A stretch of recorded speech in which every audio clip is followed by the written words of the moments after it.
Dearly beloved, we are gathered here today to watch football, not get married. What are we doing here?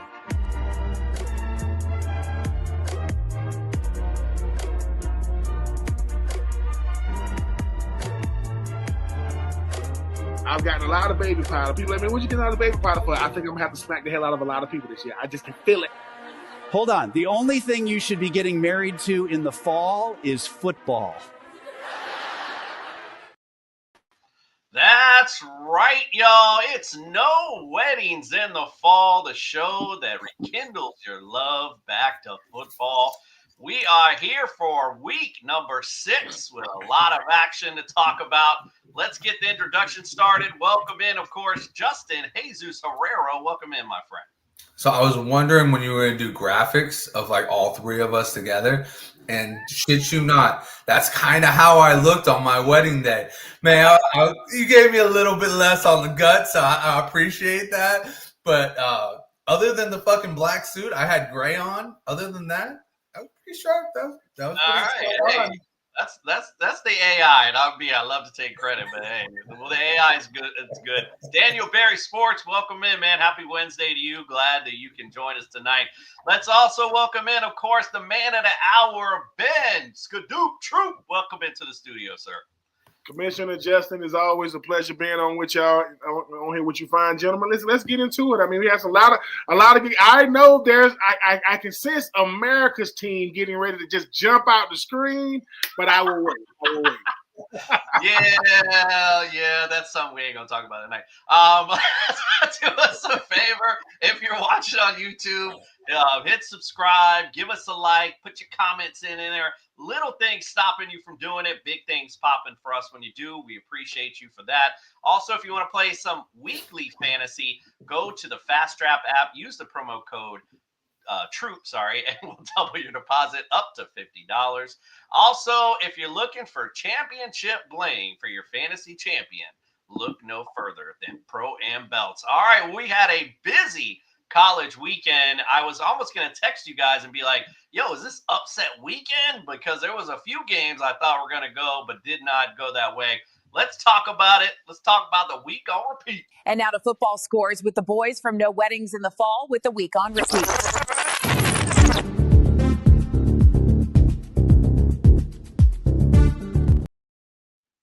And for us Hurricane fans, we are laughing. Yes, we are. Like Ron Burgundy, Miami 28-22 over FSU. Ooh, did it feel so good. I mean, FSU did make a little run there at the end, but did anyone really? Well, I was sweating a little bit because I know how Miami gets sometimes. But it was a good game for the Canes. Obviously a big win, especially going into Tallahassee. Definitely a tough environment to play in. Ben, what did you think of that last week? I was very impressed. I mean, I think you said it all, though, Commissioner. I mean, at first I was like, is everybody on Miami going to get a chance to play today? Because they was running away with it. Then all of a sudden, Miami started doing uncanny type stuff. The score was not indicative of what really happened in the game. I think at the end, that's that mercy football, because it was ugly. I mean, it was ugly from the opening thing. And it was standing room only on the Miami Dolphins. I mean, the Miami Hurricane sideline. Every former Miami Hurricane, of course, Michael Irvin was there. He's going to be there talking real loud and real demonstrative. That's what he does. And we love Michael Irvin for it, right? But I will say this. I saw this on X after the game. State champs 2 years in a row. Beat Florida. Beat USL, beat Florida State 2 years in a row. Last year they had Cam Ward. This year they got Carson Beck. Different year, same result. Shout out to them boys from South Florida. The real South Florida boy, not the ones from Tampa, but the ones from Coral Gables. Ooh, and because the other one, the professional Coral Gables team is Justin, did you want to say anything? I know I told you but it's the Canes, so I just want to see if you had something to say. Because I remember you talking trash on Carson Beck like when the season started. So yeah, I mean, He obviously has improved. He's done well. I was going to say, I'm surprised you didn't go with the next game for Ben Troupe, to be honest with you, because he had a little bit more invested in another game, not the Miami game. But, no, I get that one. That one's third, so don't worry. That's why I set it up that way. All right, well, let's talk about Alabama 30-14 over Vanderbilt. I was watching that, I'm sitting here kind of watching that on the side, and at first it looked like I was like, "Oh, Vanderbilt giving them a little bit of a game," and then all of a sudden, the next thing you know, Alabama doing their thing. What'd you think of that game, Justin? Yeah, Alabama just they beat they beat Vanderbilt, but what they did was they got that I don't want to say it's like a full-on monkey. It was like a naggy little capuchin monkey that was just right there, like sticking his finger in your ear. And they took that thing, they threw up against the wall, and they said, "Get out of here, Diego Pavia. You're never going anywhere. Go home. Go home to your 3 kids you probably have because you're like 36 years old in the NFL. Oh, no, wait, you're still in college." But anyways, it was a big win for Alabama in that regard because they're still in it for that SEC title. They've got the Georgia win. Now they got this one. They're kind of just swinging for the fences. Caleb DeBoer really recovered after week 1. That's for sure. Yeah, 100%. All right, let's get to it. We got to talk. Now this is the upset special. When you're done, I do have a question. This is my Ben Troupe question of the day. But you get into it. You bring us in, but I do want to interrupt with a question. Okay. So yeah, Texas, 29-21. The Florida Gators pull off the big upset. Ooh-wee, I couldn't. At first I was like, nah, this ain't. But yes, it happened indeed. But Ben, let's hear it, man. What'd you think of your boys? Market correction game, 100%. And I'll take it. I will take it. You already knew it was going to happen at a certain point.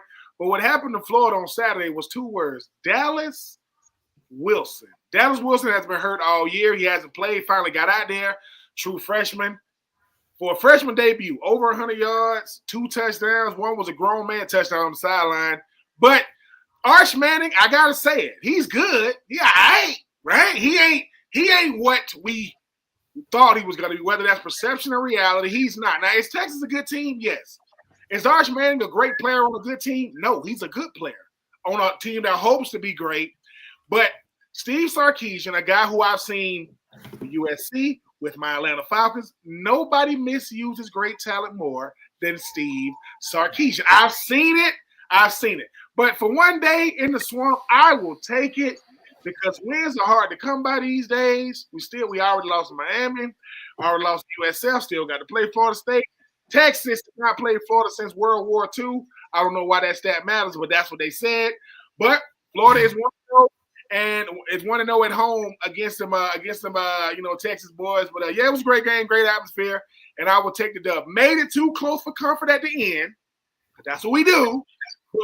And because Arch Manning don't understand that if you get tackled in bounds and you have no timeouts, the clock's still running. He's looking around like, oh, shoot, I got to snap it. Yeah, but it takes at least 3 seconds to snap a ball. It was 2 seconds. He snapped it. And he said, 1 more second. That would be 0 seconds, Arch. Your name is Arch. Not Arch. Not, Arch. So we'll take the dub. Heard. All right, Justin, what's your question of the day for Mr. Troupe? So, Ben, I want to take you back to 2003, almost to the exact date, October 11th, 2003. You're the captain of the Florida Gators, and you are coming off of a loss to Ole Miss. You guys got knocked out of the top 24, and you're playing LSU. You remember that game? I do remember that game. I remember that game very, very fondly for these 2 reasons. Number one, it was a game right after Ole Miss. As you mentioned, after we lose to Ole Miss, now we're 3-3, headed to LSU. We had a quarterback by the name of Chris Leak, who was a true freshman in Death Valley. LSU won the national championship that year. They lost 1 game. I'll give you 1 guess to the 1 game they lost that year. But yeah, I'm partial to the swamp. I'm very, very biased. It's hard to emulate atmospheres like LSU. Death Valley, and I'm talking about the real Death Valley, not the one up there in Clemson. Sorry, Clemson. It's it's a different world, man. And the great Willie Jackson, who went to the university, Willie Jackson Sr. was the first of two black players to integrate, the University of Florida. His son, Willie Jackson Jr., was playing for the Saints. He got a ride. He got to get on our plane. You know what he told me? He said, Troupe, don't worry about it, because if y'all go to LSU and lose, y'all can't come back to Gainesville anyway. So if y'all lose, y'all can just, stay. But, yeah, man, I remember that game vividly. And like I said, in 2006, a lot of the starters on that team in 2006 got to Florida in 2003. So my senior year were a lot of those guys freshman year. So, hey, man, yeah, 2003 LSU, let's go. And the other number 84 for LSU, that's Marcus Spears. Big Swagoo, that's him. Yeah, that's 80. Now let me say this: I was 84 that caught passes. I could not block him, but it was 84. He don't remember me to this day. If I ever meet him, I'm gonna tell him there is a play that he's blocking. I'm not blocking him. He's pushing me to the play. I'm like, oh, okay, well, let's just go this way. And no, man, that was a great game, man. A lot of big time stars in that game, man. Corey Webster, they end up the first round pick that went to the Giants. He was over there. It was a lot, man. And like I said, man, we came out with the dub, and the rest is history, man. But that would be who was the coach for that team? What's his name? Nick Saban. That was the head coach. Yep. So yeah. Crazy. All right. Well, that was your time, man, to really spike the football today for those. I'm good, man. It's out. As you can see behind me, man, that's the Ole Miss game right there. Justin, that's cool. That's That's funny. Yeah. That's awesome. We good. That's awesome. Speaking Hey, of, you know what's funny? You're absolutely right. There was so many goddamn talent. There was so much talent in that game. Like Joseph Adai was in that game. Dwayne Bowe was in that game. Devery Henderson. Like, man, there was a lot of talent in that game. Like, hey, we appreciate LSU for making things light on us, because it could have got real ugly real fast. It was a defensive game. Bobby McCray, for those you don't know, Bobby McCray, defensive end for Florida, number 57. He had 3 sacks that game. If people want to know who he really is, Kurt Warner's last play in football, they're playing the Saints. A guy knocks him out. That is Bobby McCray. He ended Kurt Warner's career in football by knocking him back to that grocery store he came from. He knocked him back.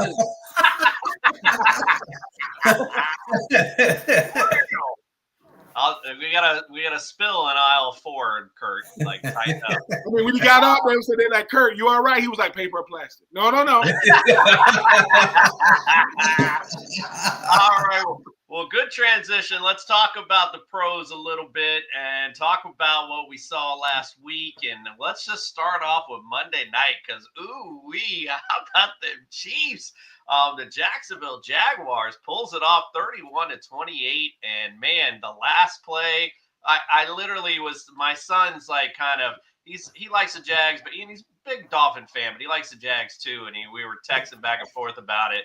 And I'm like, sitting there going, Jags might end up doing what they normally do and watch damn Chiefs come down and score. And that's what they do. And then I'm like, yeah, we'll see if the Jags can answer. And then, when it gets like third and whatever, I was like, oh, here we go. Then the bomb to Ridley, I was like, okay. And then when Trevor Lawrence falls, I'm like, yeah, this is the Jags. And boy, did he get back up though. I was like, oh my God, and score. So it was a fun, at least, way to close out the weekend for sure. And it's crazy to think that the Chiefs right now, staring at maybe no playoffs this year the way it's heading. But Ben, what'd you think of the Monday night game? It was everything you want. If you're a Jags fan, it's everything you hate if you're a Kansas City Chiefs fan. For this reason, no one wants to realize that the best players on the Chiefs are in their 30s, right? Travis Kelce, I think he's 36. I want to say Patrick Mahomes is 30. Chris Jones looked all of whatever he was on that last play, because while one guy got up, the other guy couldn't move. I mean, he literally didn't move. So we have watched Kansas City go from really, really, really, really dominant to kind of regular. And it's hard to admit that, because we watch dynasties walk off into the sunset. Hey, man, we're going to retire. But y'all still here from Andy Reid, Travis Kelce, to Chris Jones, to Patrick Mahomes. So I think what we saw is for Jacksonville to be taken seriously, you got to beat teams like Kansas City. Because if they lose Monday night, who knows what that does for the rest of their season. But Trevor Lawrence, I think he turned 26, and he showed it. So if you are a Jags fan, you love it. But if you Kansas City, you start to say, are we the team that everybody's going to beat now? We used to be the team that we beat everybody. Now, I mean, not saying that the Chargers are good either, because they might be pretenders as well right now. I think that Kansas City, either they're going to scratch a card to make it to the playoffs, or what happened in 2024, how they blocking kicks and all, that's not happening this year. Like, everybody think Patrick Mahomes, man, he going to throw it behind his back to Travis Kelce. Nope. When they got to play football like everybody else, and there ain't no gimmicks, ain't no ref interference, it's going to be a long year for them Chiefs. Mm-hmm. Jeez, oh please. All right, well, let's talk about the game that was just like the most aesthetically fun to watch. Bucks 38, Seahawks 35. Great game, back and forth. But I felt like what I saw at the end was Sam Darnold doing what Sam Darnold does, and when those lights turn bright, he wants to go hide, where I feel like Baker is the total opposite and loves to hit for those lights. But what'd you think of that game, Justin? I mean, I don't know about that. I mean, I think the playoff game, yeah, you could have said that analysis perfectly.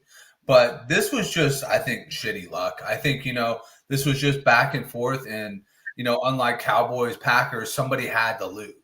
You know what I mean? And I think, Darnold, for what it's worth, he had an amazing game all the way up to that one interception. Like, he was better than Baker all the way up to that one interception. So, obviously, that obviously hindered them, lost in the game. But overall, you're right about Baker. He's a fucking Terminator. This dude has got no left tackle. He's got no starting running back. He's got a guy working back from injury at receiver, and he's got his best receiver of all time injured right now. He's working with a rookie.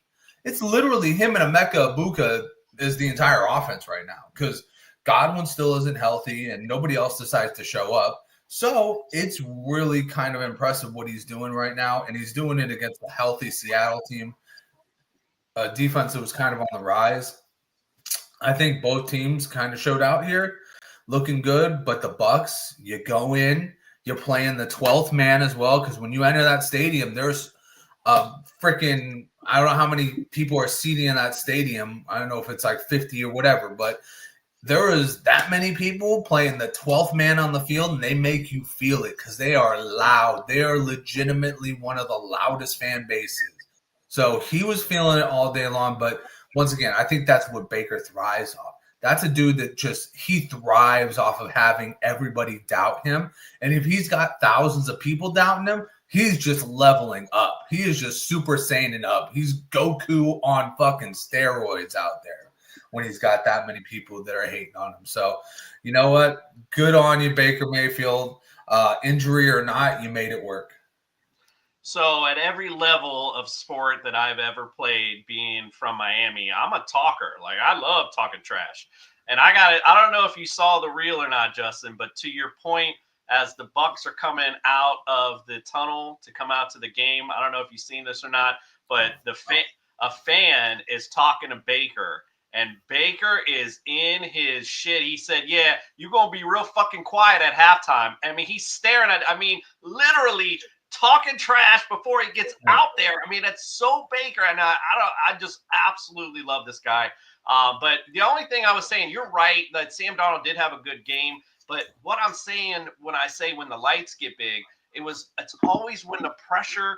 That was a big pressure moment, and then he did what Sam Darnold usually does when the big pressure comes on. That's what I was trying to get at. I always just feel like there's just that something in there that's telling him you're really just not that good. You know what I mean? In his head. I don't know what's going on, but I just feel like that's why Sam Darnold, I don't think, would ever get Seattle to Super Bowl because of that. All right, let's go to the next one. Denver 21-17 over the Eagles. I can't say it too loud. But yeah, that was a crazy game too. I felt like, the Eagles felt like they were just dominating the whole time. And then Broncos just ended up just getting some momentum. Bo Nix started to hit a little bit, and their defense really started cracking down on the Eagles. But Ben, what'd you think of the loss there for the Eagles? I think the thing about this game is that if you are the Eagles, what everybody be saying about this Eagles offense, it kind of came to a head. I mean, you know what they are. I mean, you know that Jalen Hurts is the guy that's going to do whatever the game calls for. If he needs to run, he's going to run. If he needs to throw it, he's going to throw it. You knew that A.J. Brown was going to kind of have a quiet night going up against Patrick Surtain. But he was open more than they threw it to him. Like, it's almost like they respected Surtain so much. But I think what you walk away from this game is saying this. If they can't find a way to get, I know that Saquon Barkley had a big touchdown catch. That's not what you didn't bring him over to do that. I don't know what's going on with this offense this year, but every team has neutralized Saquon. Every team they played this year, he hasn't had a breakout yet. And I'm sorry, but where is Jalen Carter? Where in the Jalen Carter is on a milk carton right now. They can't find him. And this is the guy that's known more for, spitting on Dak Prescott first game than what he's done. It's only one game, but I think for the Eagles, they finally go, all right, boom, we're not going undefeated. We got beat. It's cool. That, the Eagles media, the Philadelphia media is going to be crazy. But I just think what stood out the most was the defense is good, not great. They got some good players, not great players. And the secondary, Cooper DeJean and those guys, it's really, really different when you don't got a Darius Slay. Love Quinyon Mitchell and those guys. But this offense, no run game. Jalen Hurts is not going to duke it out throwing the football. That's not going to be a winning recipe. And I just think Sean Payton, he get a chance to say, hey, man, we beat the defending world champs. I don't know if it's going to mean anything, but for one day, they found a way to be the better team. Yeah, a very good chance to win that division right now. We're just talking about how the Chiefs are struggling. Chargers might be pretenders, like you mentioned. So Broncos starting it. That was a big win for them to keep moving on. The only thing I just want to throw in there, and being, of course, in this house, was two things that I noted was one, you talked about A.J. Brown, him slowing up on that bomb. That was one thing that I was like, bruh, what are you doing? Yeah, can't do that. You can't do that. You're taking your play off. You could have easily got that. That would have been, TD, whatever. And then it was off. Now I know he didn't do it on purpose. And I've been in a Hail Mary before, so I understand it's crowded, going on. But why you bring your boy down, bro? Like, what were you doing? Like, it was so close. It's almost like he touched it, and all these a swarm of hands come, and one of them happened to be AJ's. Like, hey, AJ. Are you pulling Devonta? No, you're trying to what? That was crazy. I thought at first, well, maybe he was going to close his hands together with him. Like, I was like, what are you doing? Are you trying to make sure he catches it? Like, we both going to catch it. That, and then I will say, I thought it was very egregious. They didn't call pass interference on Goddard when they threw down there. That's the biggest pass interference I've ever seen. He's pulling his damn shoulder pads down, and like they don't call it. That to me was like an egregious call. But other than that, hey, they won. Like you said, I think the Eagles now say, okay, we got the loss out of the way. Let's move on and win football games. So I don't think there's any big trouble. But I agree with you. Issues with Saquon Barkley running the football, and this offense just needs to click. I know they got a new OC. They need to all get together and get a cohesive game plan going in. So, all right, Justin, let's talk about those New England Patriots on the Sunday Night Delight, winning 23-20 over the Bills.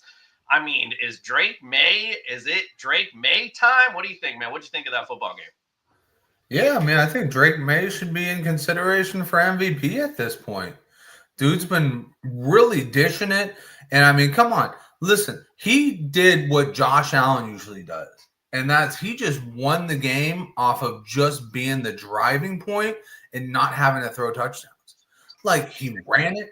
He was throwing it. But guess what he wasn't doing? Scoring touchdowns. He was letting his running backs handle that. And he's just maturing before our eyes. He's probably the best of the second-year quarterbacks that I've seen so far. And Bo Nix he's been good. He's been up and down. But I'll tell you what, Drake May is really surprising me, and the Patriots, to what it is, with Diggs coming over, he's finally settling in. They got Ramondre. Unfortunately, you lose Antonio Gibson. That sucks, but that kind of maybe pushes Travion Henderson into just a bigger role. You know what I mean? Like you were hoping this guy gets more touches. And when he gets the ball as a receiver, which I don't understand why they just give him like 2-3 targets a game. Dude, get this guy out in the open field. He is wildly talented with the ball in the open field. He is a good receiving back.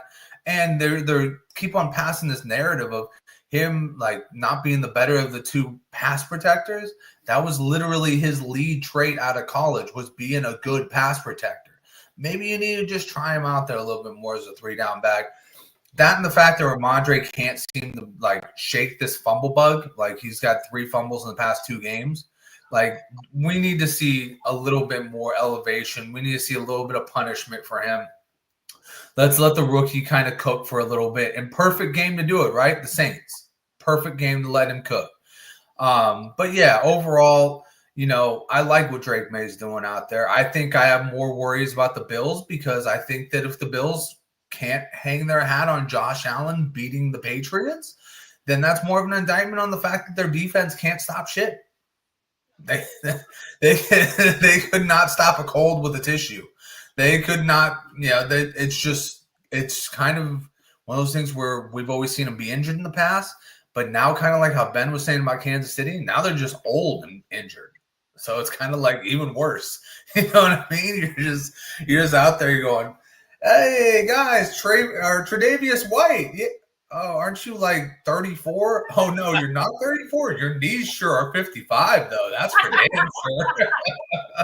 Yeah. So yeah, I agree with most everything you said. The only thing I'm like MVP Drake May, but I think you already made the case for the person who really deserves MVP. We were just talking about it, and you just laid the case out for him. Is definitely Baker Mayfield with that team that he's basically put on his back. And I've watched those games where it's just like there's nothing there, and then here's little old Baker Mayfield trucking people to get first downs.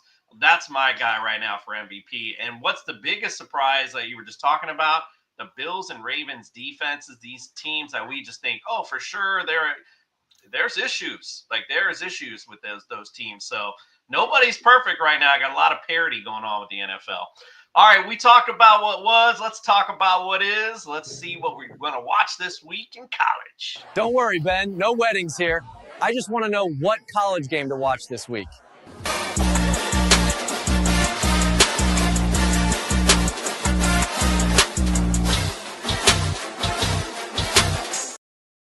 Ultimate Sports Network. Hello to you. Thanks for joining us tonight. We always appreciate anyone coming on watching. So let's talk about what we're going to watch this week. Let's go with number 1, Ohio State versus number 17, Illinois. Through the series, Ohio State is leading 68-30-4. I didn't realize these teams played each other so much. Last time they played was in 2017. OSU won 52-14. They've won 6 in a row in the series. So, Ben, who you like in this one? Tell me why. I mean, obviously, I like Ohio State, but every year Ohio State will dumb down, whatever they're doing, and they'll lose to a team that they're much better than. I mean, I remember, this is the same Ohio State team. They got boat race one year by Iowa. It was ugly. And they do this every year, right? Like, Ohio State is going to be better than most teams they take the field with. It's not going to be most teams going to meet the talent threshold. As long as Ohio State plays like Ohio State, this is going to be much ado about nothing. They start doing that Ohio State stuff. I don't know if it's an Ohio State theme or Coach Day ain't have them ready to play. We could be talking about upset city because college is way different from the pros from this standpoint. Teams in college win not because they're better than other teams sometimes. It's just not their day. I mean, we talk about Trevor Lawrence fell on the ground, got up and scored. Like, I fell, got up, realized that I fall. Yeah, you fall. Oh, is the player still going? Oh, let me run this way.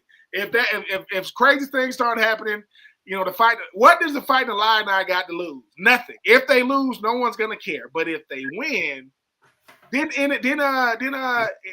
NIU beat them last year? NIU beat them.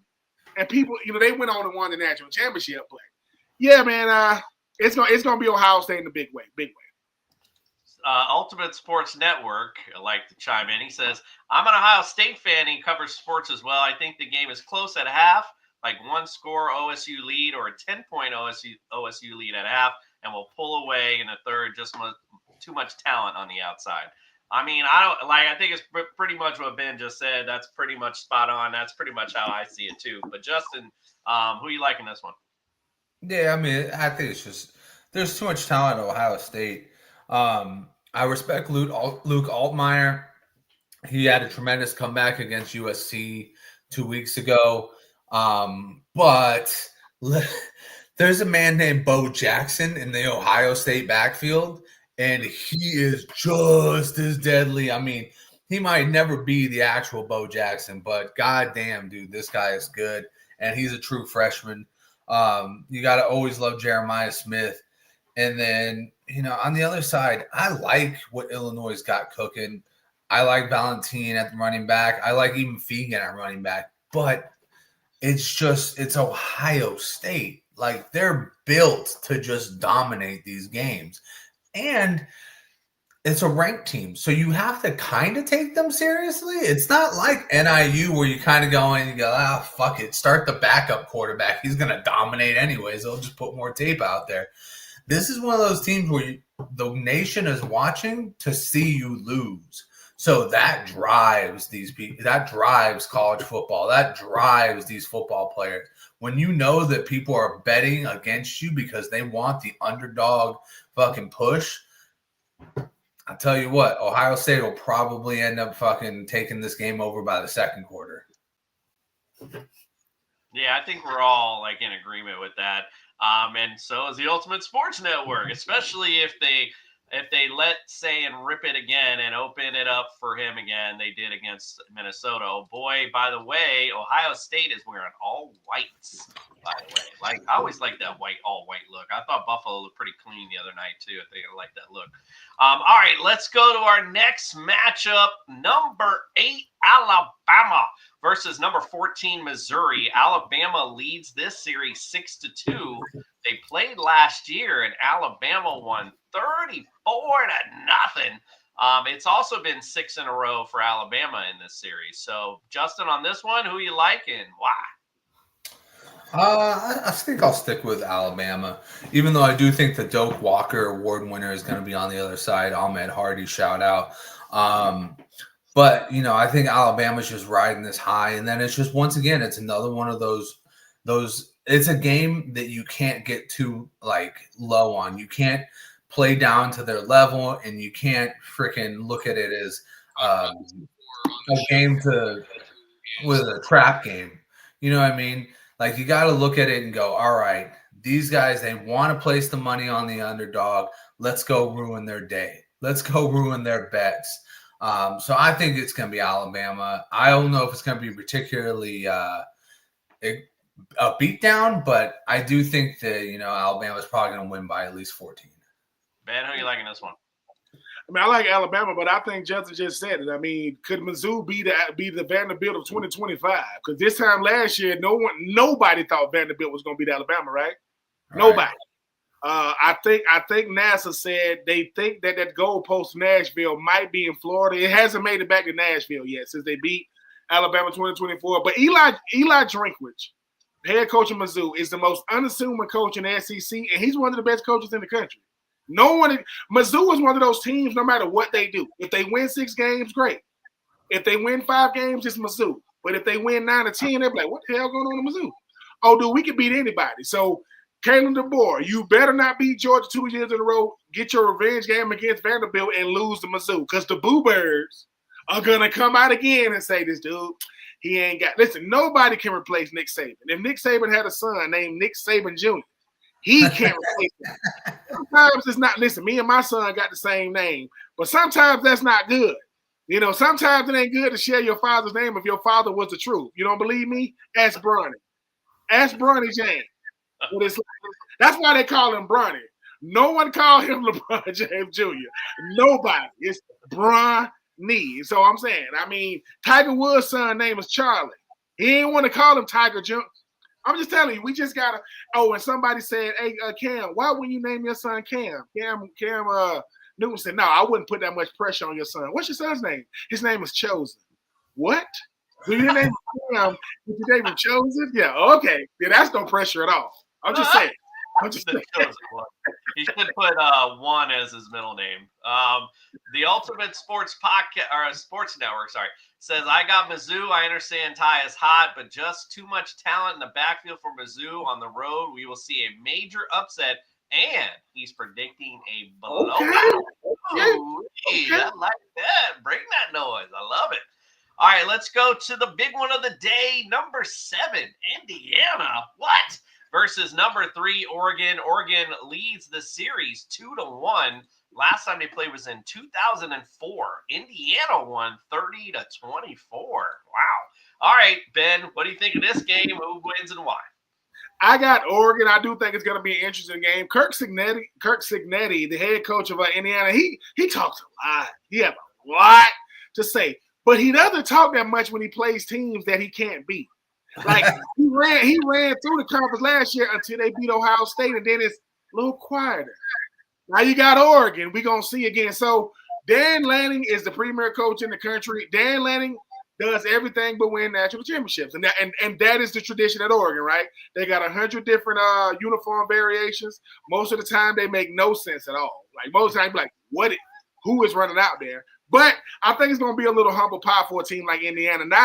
I'm rooting for the team, but that head coach, man, Kirk Cignetti, he was a college football playoff he was in it last year. We'll see, because I don't care if you beat everybody you're supposed to beat. Can you beat somebody you're not supposed to beat? And I don't think it'll happen this weekend, but that's going to be a really the best 2 post-game press conferences you're going to see is Kirk Cignetti and Deion Sanders, because since Shador and Travis is left, they've been talking about a lot of things but winning up there in Boulder. But, that's another conversation for another day. I like it. What do you think, Justin? You know what? What's wild about this game is Indiana wiped the floor with Illinois earlier this season. I think it was like 63 to like 20 or some bullshit like that.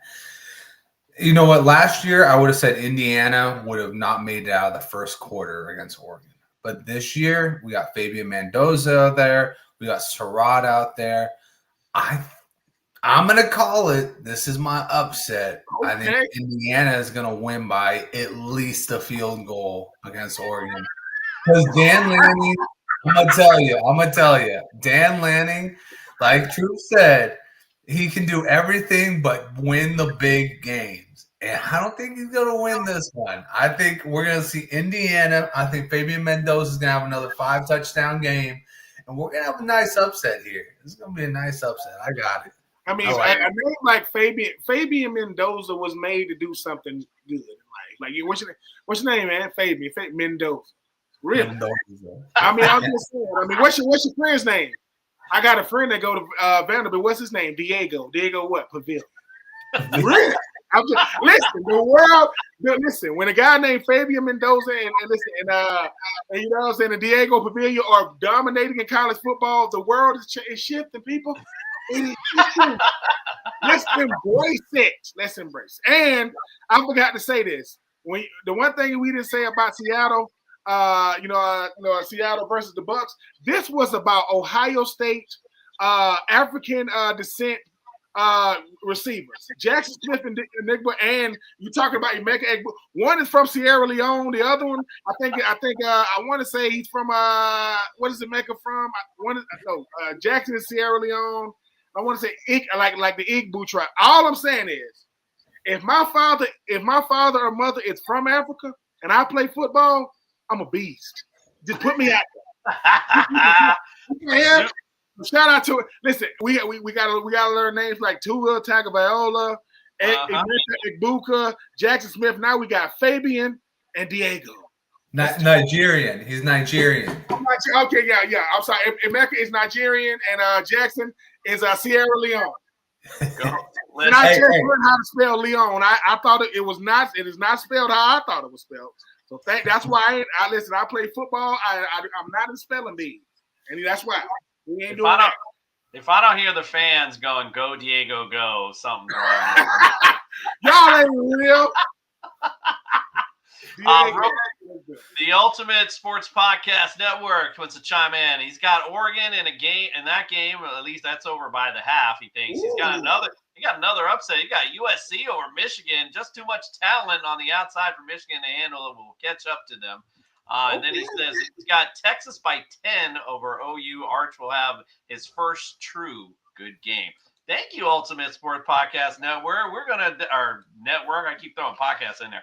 I'm gonna mark those down and come back next week. We're gonna see if you rang true this week. All right, we talked college. Let's talk about what we're watching in sports or NFL this week. Damn, I can't talk. You all are terrible. Even the boys from No Weddings in the Fall didn't pick you to win.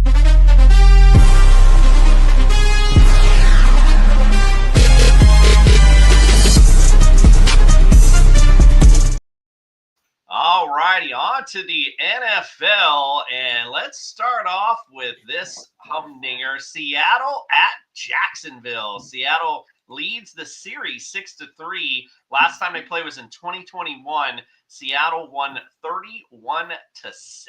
Ooh-wee. All right, Ben, who you got in this one?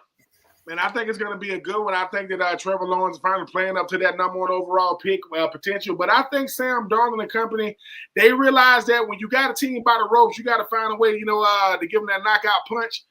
I know everybody's going to be saying that this is going to be the Travis Hunter breakout game. I don't even know what that means anymore. Is that over 100 yards receiving? Is that a pick? Every week, right, this is going to be the game.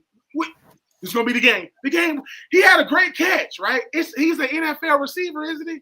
I would hope he can have a great catch, but I think it's going to be more about Seattle. And I really, really like their defense. I really think Sam Darnold and company going to come to Jacksonville. They're going to be coming off the high of Monday night, and then reality's going to set in. Good game, but I'm going to go with them boys from Seattle. Ultimate wanted to chime in. He said he's calling 3 of those games. So check out the Ultimate Sports Network. I guess he's going to be doing some play-by-play for that. He's got Browns over Steelers. We don't have that game pulled up, so I just want to pull that. I like that. Dylan, 230 yards, 3 TDs, and a pick. We got all kind of predictions. Ooh. Justin, who's winning Seattle and Jacksonville? Oh, the Hawks are winning. This comes down to, I think Jacksonville had their moment, and I think they're going to come back down to earth a little bit. I'm not saying they're bad. I'm just saying I don't think they're going to be able to consistently put that together and string another win together. And the Hawks, man, I think they got to be pissed off that they lost last week. The Darnold throw was just – it was a Darnold throw. But, at the end of the day, they had the ball last. They should have went down and scored, and they should have won that game. So I think that they take that energy, they put it into Jacksonville, they make the trip across to Florida, to the Sunshine State, or whatever the hell they call it down there, and they kick a little ass against Jacksonville and send them to the retirement homes in Tampa. Yeah, I did pick the Jags last week. Ultimately, I know I waited on this show, and then I ended up picking them on our show, just for a whim, to be honest with you. But a lot's made of this West Coast to East Coast trip. And so that's what kind of made me hesitate a minute picking Jacksonville this week, picking Seahawks this week. But I don't know. I feel like maybe, I know the Jags are good, but I don't know how good. I don't know, like you said, coming off that Monday night win, I can definitely see a letdown coming from them. So, yeah, I'm going to go Seahawks too. By the way, Ultimate Sports want to let us know the Blue Jays are moving on. I'm not a big baseball guy, but I know a guy in my fantasy league is. So I'm going to make sure right when we get done, I'm going to text him to definitely let him know that his team sucks. All right, let's go to the next game. The 49ers at Tampa Bay. San Francisco leads the series 21-7. Last time they played was in 2023. San Francisco won 23-20. They won 4 in a row in this series. So, Justin, who's winning this one? Oh, 49ers winning this one for sure. I mean, come on now. What are we even talking about here? No, but I think it's going to be a really close game. I mean, I really feel like this is probably my homer fandom coming out on this one because realistically, you should probably think the Bucs would win. But after last week, You had the Rams full force, and they still couldn't get it done. They couldn't shut down the 49ers. That's more of a character thing. That's more of just the chemistry in the building and everybody being on the same page about winning. So, I am going to go with 49ers. I am going to stick with it. And you know what? 49ers, for what it's worth, they've owned the Bucks in a lot of ways. Even when they were bad last year, they fucking beat the Bucks. And it was that one play that will always stick with me. It was Bosa driving fucking Baker to the sideline. Baker having a whole handful of Bosa. Bosa can't get the sack, and Baker throws it all the way downfield. I think he got Godwin on it wasn't a post route. I think it was just a 9 route. But it blew my mind away on it because I was just like, motherfucker, this guy is good. And you just want to hate him because he's opposing you. But at the same time, you're like, that's a fucking good play, kid. I fucking love it. But anyways, I'll stop talking. Listen, not for nothing, Mac Jones last week definitely earned a lot of respect. So yeah, you want to talk about swagger? Did you see that guy get fucking the guy bumped him after the touch, fucking rolled his goddamn shoulders. He said, fucking get off me, son. See me later. Crazy impressed with Mac Jones for sure. But really showed a lot of heart last week. All right, Ben, who do you think? Who's winning this one? Yeah, I got the 49ers for what we just said. Mac Jones. I mean, Mac Jones is a guy that he got old Kyle Shanahan and John Lynch looking around like, you sure we got the right guy starting for us? I know Brock Purdy has been here longer, but it's how Matt looked. Matt looked more like Matthew Stafford than Matthew Stafford did when they played him. I'm like, what is going? Listen, anybody that can wear a half black, half red suit that Mac Jones had on in the pros game, like he went to his tailor and said, I want a black and red suit. You want a black or no? I want a black and red. At the same time, yes. However you want to do it. And I think Mac Jones, he has some of that Baker Mayfield in him. Like, he got that dude. I don't like people. People don't really like me. I'm built like Tom Brady when I got drafted. But people forget Mac Jones went undefeated at Alabama, right? Threw the ball to Devonta Smith, who won the Heisman. He did what Bryce Young didn't do. And they acted like he was, so I like Mac Jones and the 49ers. And like I said, if you are the Bucks, you're going to be asked, they're going to find a way to neutralize Emeka Egbuka, and they're going to make somebody else beat them. And I think Fred Warner is going to be like, hey, dude, I'm going to spy against a guy like Baker Mayfield. This is going to be a good matchup. But if Mac Jones balls again and Brock Purdy comes back, they're going to be like, I don't know, Brock. We might have to Tom Brady you at this point. We might have to, I'm sorry, you Bledsoe. You just sit back a little bit and let this guy just ride this wave. It's about winning, right? And it made the best man win. But I'm gonna go with Mac Jones and the 49ers. Mac Jones versus Baker Mayfield. Wow, good one. I'm going to go with Tampa. They're both traveling, so we can't really talk about the travel thing because they both travel from the West Coast to the East Coast this week. So, either way, I don't think that really matters. But I just think Tampa right now got that juice. I don't know what it is about them. I mean, 49ers do too. So it's one of those, like, I'm kind of in between on this one. It's going to be a good game. I'm really excited for it. And ultimately want to know what we thought of the Liberty versus UTEP game. Is Ethan Vasco playing, or is Malachi Nelson playing for UTEP? Is Malik Willis playing for Liberty? Yeah, right. That's why we're doing the podcast, bro. And I'm not a Toronto Blue Jays fan, but you just did God's work. The evil empire has gone down once again. The Yankees are just good for regular season ratings. They're not going back to the World Series. And I will die on that hill. Aaron Judge that. I'm going to clip that and send it to our boy in the fan because he's always – I'm like, bro, this is a fantasy football chat. We don't want to talk about baseball, but you always want to throw the Yankees in there. Like, yeah, we done with that. All right, thank God that's over. And the next game, I don't know why the hell I put this on here, but the Cardinals at the Colts. I don't know why. I know why. I'm gonna tell you why did you put it on here. Tell me. Cardinals. Sometimes people just find new ways to lose, right? If you are the Cardinals. Now the Cardinals played my Titans last week, but dropping the ball before you go in the end zone, getting the game with a pick, dropping it on the ground, kicking it in the end zone. The thing about the Cardinals is this. Stop cheering like crazy when Marvin Harrison Jr. catch a pass. He's a receiver. That is what he is supposed to do. But Kyler Murray, Thank you. I'm just saying, like, that's a great catch by Marvin Harrison Jr. You talking about Marvin Harrison Sr.'s son that went to Ohio State, that was the best receiver since Randy Moss? Stop it. But what I will say is this. The Colts are going to open up a new can on Arizona. It's going to get ugly because the Colts are the team that nobody wants to. The Colts right now, yes, are the team that nobody wants to talk about. Daniel Jones is the reason why Anthony Richardson, he may never play again in Indy. And I mean, and this is coming from a Florida Gator talking about another Florida Gator. I'm just saying the right scheme with if players go to the right scheme, they ball. You don't believe me? Ask Sam Darnold. Ask Baker Mayfield. Ask Mac Jones. And sometimes it's a scheme. So Arizona, we pay good money for all these subscriptions because you can't even find the games no more. You got to pay $200 and you got to pay $2,500 just to get all the games. This year, Arizona, please play real football. And yes, Kyler Murray, I love you, but you are like a toddler running around with a remote in your hand, and your daddy trying to take it from you when you scrambling with the football. Tuck the ball away, and run with that thing. But yeah.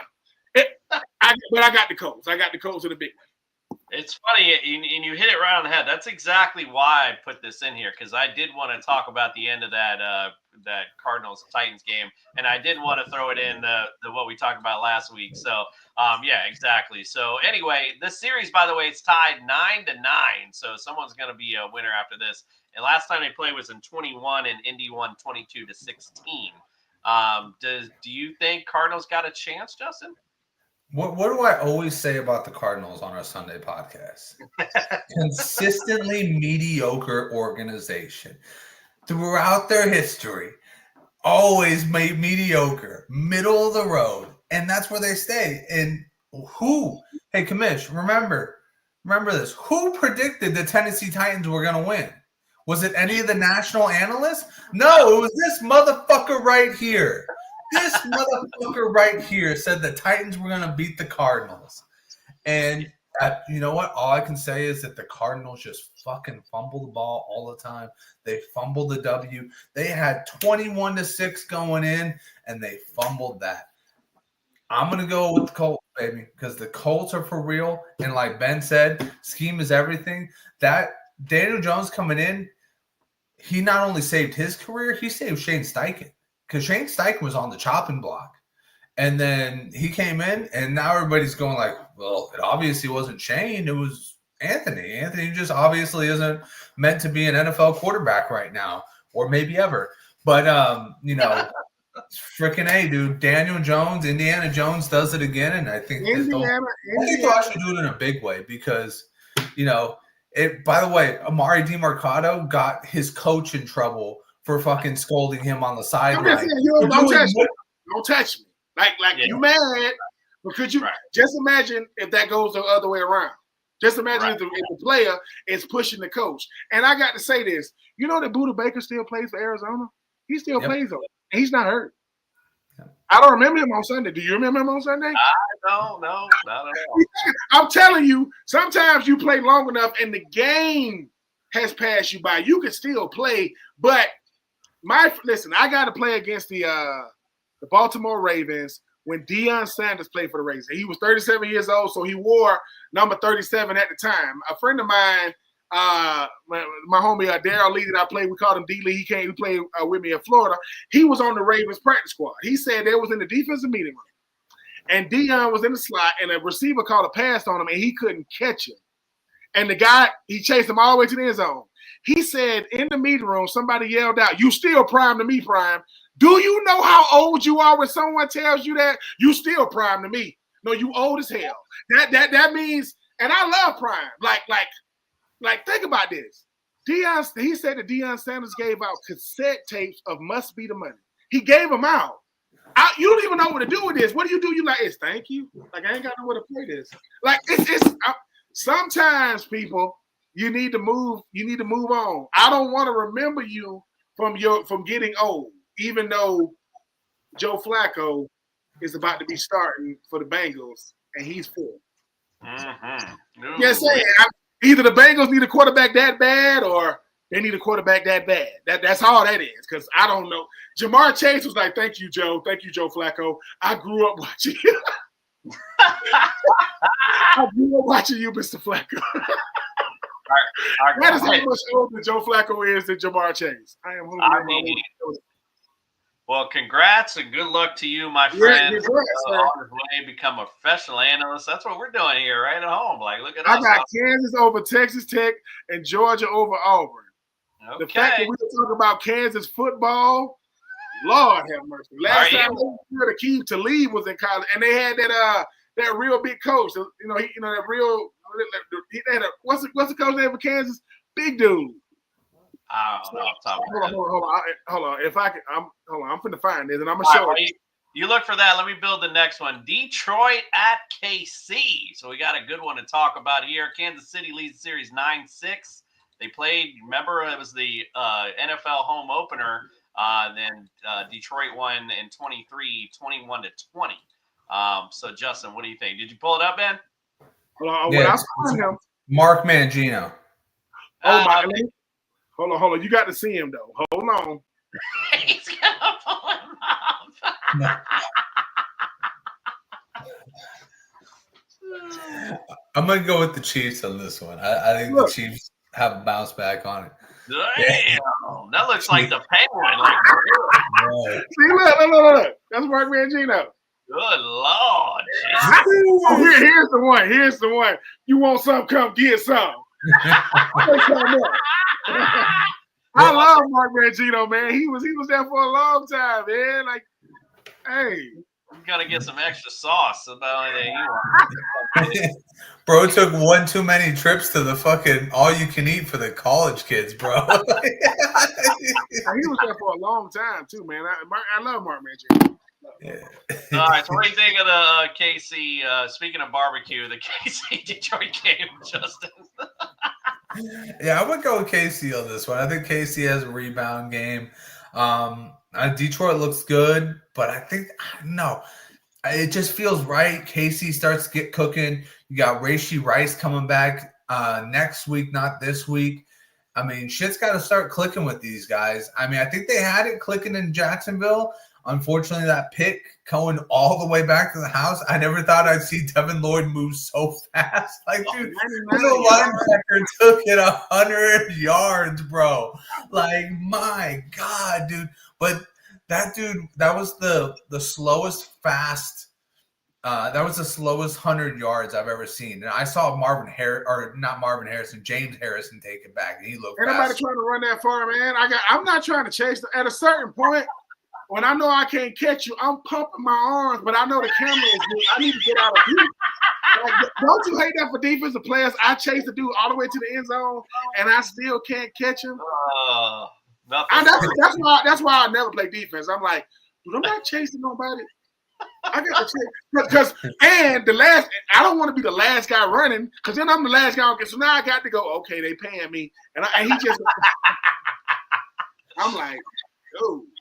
Like Devin Lloyd, I want to say he got 3 picks in 2 games. I think. Right? He's definitely balling. Jacksonville's balling right now. It's funny though. We can all relate to that, Ben. Like anyone who's been in any kind of office or working, you know how it is. Like you go through. Oh, the boss is coming. Oh, hey, how you doing? It's one of those. It's one of those. You know, I mean, when because when your kids are young, you kind of young like them. So when they running from you. You can go out and catch them, but then you get a little older, your nephews or whatever, you got like a young nephew or niece, and they strike out in the park, you might have to go, you better come back because you can't catch. You better bring your behind back over here because you can't catch them. That's like that. When the last time you seen a cop chase somebody on foot? I'm like this, man. Listen, we got to throw 36. I'm not chasing. I'm not doing that. They got the chase you challenge, like somebody run. Think about this. I said, dude, what is the requirement for being a cop and chasing somebody? You just got to pass the physical fitness test. Yeah, because y'all not jumping out on nobody. Y'all not doing this. You know what I'm saying? I might throw a rock at you, try to hit you.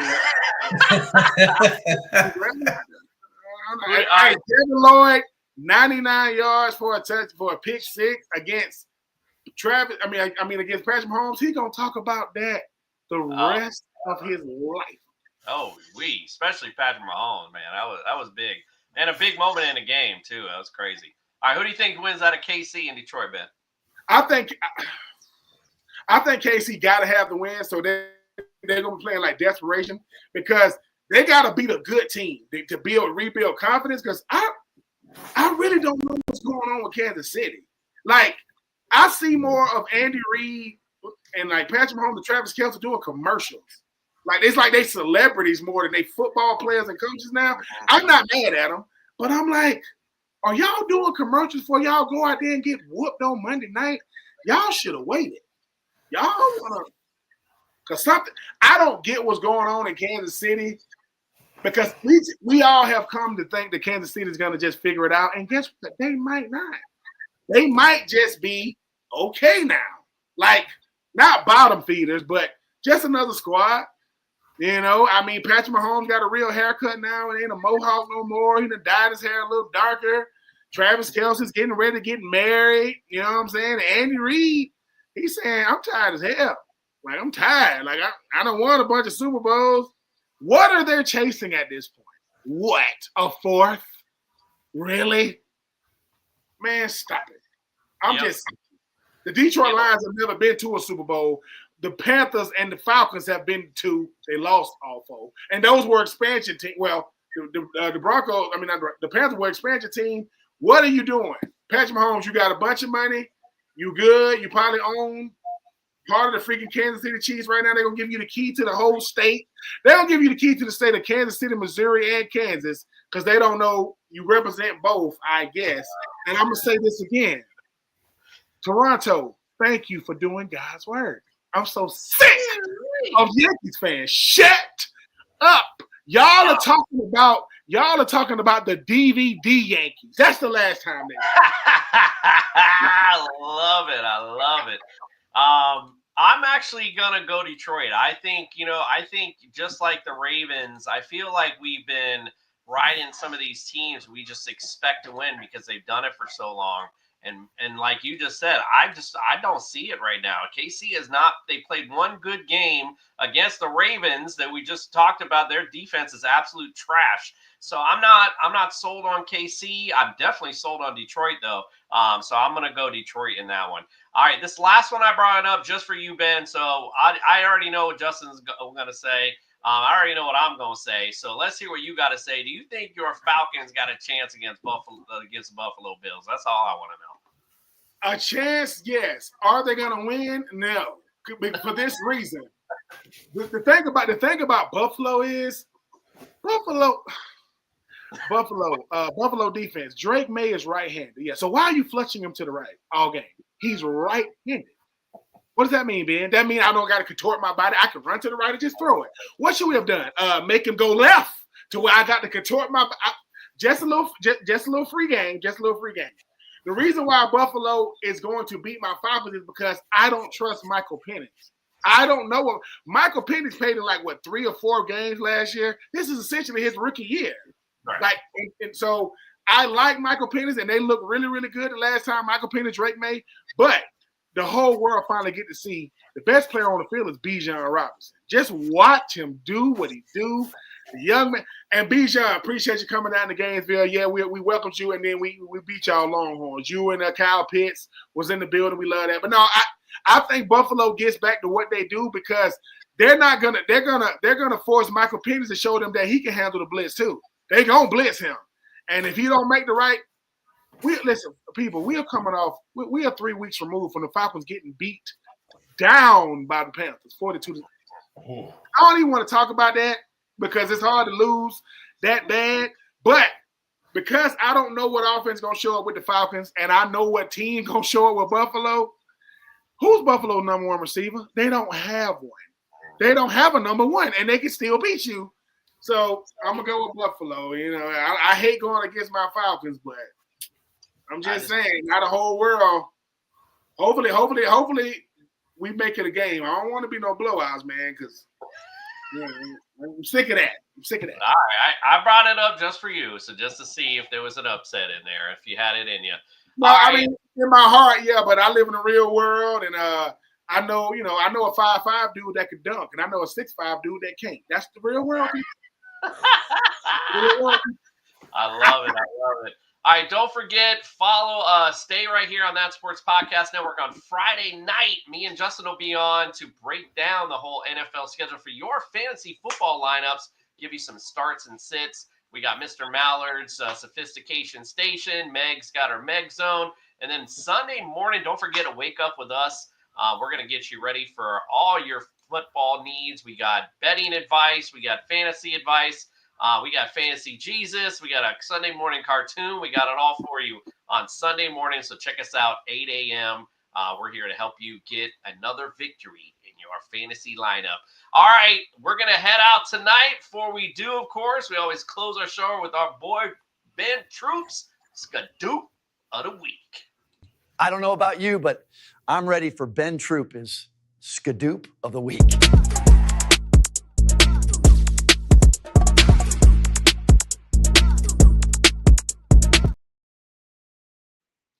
What up, my good people? I am Ben Troupe. This is No Wettings in the Fall. Make sure you like, share, and subscribe. But let me tell you something that happened today that people think I'm crazy. So Joe Flacco got traded to the Cincinnati Bengals. Y'all didn't think that I saw this coming from a mile away. How do I know? Myles Garrett in the offseason was threatening to leave Cleveland. He wasn't going to leave. He said within his contract he needs to have a Super Bowl winning or caliber quarterback. They traded, right, for Kenny Pickett. Kenny Pickett is gone. Then a 40-year-old quarterback was a starter. We know that wasn't going to last. Dylan Gabriel got drafted in the 3rd round, and Shedeur Sandler got drafted in the 5th round. I'm telling y'all, Cleveland wants Shedeur, but Dylan is making it hard. I will be watching the Cleveland Browns because Dylan Gabriel is an injury or bad series away from Shedeur Sanders entering the building. And if you are Shedeur and you are listening, Shedeur, I hope you're ready, young man, because the Boo Birds and the Cheers are both going to be coming from the same stands. I don't think you should be listening to either, but what you should be listening to is No Wettings in the Fall. I am Ben Troupe. That was Justin. That was the commissioner. Make sure y'all keep watching, or you will get the hell knocked out you. Like